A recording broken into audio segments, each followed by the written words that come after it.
विजयसिंह पंडित अध्यक्ष महोदय, मी अर्थसंकल्पातील वेगवेगळ्या मागण्यावर चर्चेसाठी उभा आहे।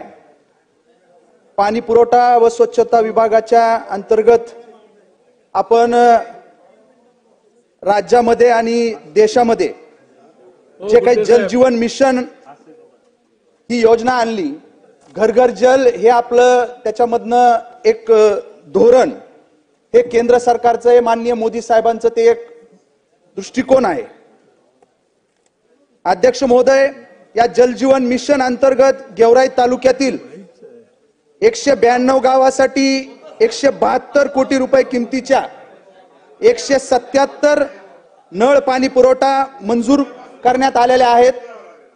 या सर्व योजनांचे काम पूर्ण होण्याची जी काही मुदत आहे अध्यक्ष महोदय, ती काही महिन्यापूर्वी संपलेली आहे। सध्या टंचाईचा काळ आहे, उन्हाळ्याचे दिवस आहेत, अशा मध्ये पाणी पुरवठा योजनांची मंजूर असलेली 192 गावापैकी 10% गावात सुद्धा सुरळीत पाणी पुरवठा होत नाही अध्यक्ष महोदय।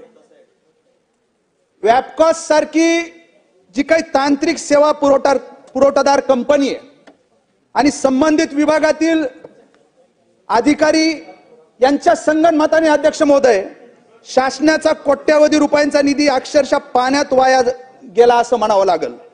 प्रगती कन्स्ट्रक्शन सारख्या कंत्राटदाराने कोट्यावधी रुपयांची देयक उचलून पोबारा केलाय अध्यक्ष महोदय। या सर्व प्रकाराची चौकशी करण्यासाठी एक SIT गठीत करावी आणि दोषीकडून निधीची वसुली करावी अशी मागणी या निमित्ताने मी आपल्याकडे करतोय अध्यक्ष महोदय। दुसरा विषय घन कचरा व्यवस्थापन। अध्यक्ष महोदय, 2च मिनिटं मला बोलू द्या। घन कचरा व्यवस्थापन हे जे काही ग्रामीण पाणी पुरवठ्याच्या माध्यमातून ही योजना राबवली जाते, याच्या माध्यमातून गावामध्ये गावांतर्गत जे काही नाले आहेत, ड्रेनेज व्यवस्था आहे ती केली जाते आणि त्या ठिकाणी कचऱ्याचं व्यवस्थापन केलं जातं। अशीच ही योजना जिल्हा परिषद गटाचं माझ्या मतदारसंघातील चकलांबा नावाची गाव आहे अध्यक्ष महोदय। या ग्रामपंचायतमध्ये या ठिकाणी ग्रामपंचायतीचे जे काही सरपंच आहेत, ग्रामसेवक व कंत्राटदार यांच्या संगनमताने त्यांनी या योजनेतील कचराचा डेपोचे काम जे काही आहे, श्रीराम देवस्थान या नोंदणीकृत ट्रस्टच्या मालकीच्या गट क्रमांक 571 मध्ये सुरू केलेला आहे अध्यक्ष महोदय।